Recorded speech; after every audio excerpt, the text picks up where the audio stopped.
रामलल्लांचं दर्शन घेण्याआधीच आरक्षणाचा प्रश्न मार्गी लागेल. भाजपचे आमदार प्रसाद लाड यांच्याकडून विश्वास व्यक्त करण्यात आलाय.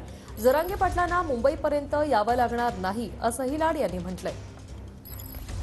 मराठा आरक्षणासंदर्भातली क्युरेटिव्ह पिटिशन सुप्रीम कोर्टात स्वीकारण्यात आल्याची माहिती मिळते आणि 24 तारखेला यावर सुनावणी सुद्धा होणार आहे. आपल्यासोबत प्रसाद लाड आपण त्यांच्याशी बातचीत करणार आहोत.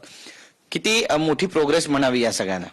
नाही, खऱ्या अर्थाने 24 जानेवारीला या बाबतीतली सुनावणी होणार आहे. मला वाटतं की ह्या सुनावणीच्या माध्यमातून ज्या काही त्रुटी राहिल्या होत्या त्या त्रुटी पूर्ण करण्याचं काम महायुतीचं राज्यातलं सरकार करेल.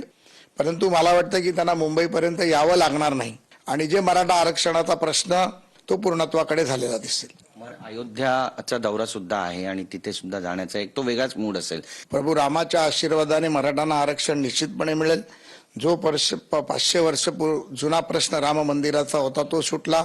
आता राम लल्लाची प्रतिष्ठापना तिथे होते.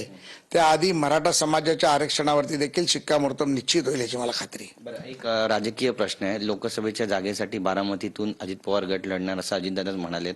त्यामुळे भाजप ती जागा लढणार आहे की अजितदादांची एनसीपी ती जागा लढणार आहे असा प्रश्न निर्माण होतोय.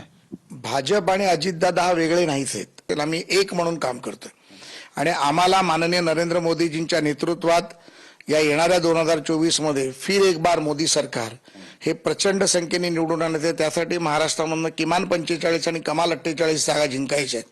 त्यामुळे आम्ही महायुती म्हणून लढणार. भाजपासहित शिवसेनेसहित सर्व लोक ताकदीने लढू आणि आमचा उमेदवार निश्चितपणे जिंकेल. कॅमेरा पर्सन आदिलचा गिरीश गायकवाड, TV9 मराठी, मुंबई.